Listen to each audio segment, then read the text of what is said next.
Hello everyone, I'm back with another video. Here in this video, we are going to discuss how to download Windows 11 25H2 ISO for ARM devices. So with that being said, let's get started. To download, simply open any browser, search for Windows 11 ARM ISO and open the link from Microsoft.com. Don't worry about the link, I'll provide the link in the description box. Here you can see, here we have the download page for Windows 11 ISO file for ARM-based PCs. Now to download the latest ISO file for ARM devices, simply scroll down and here you will get the download option.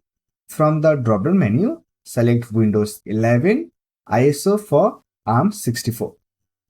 Then click on download now. After that, simply select product language from the drop-down menu. Then click on confirm.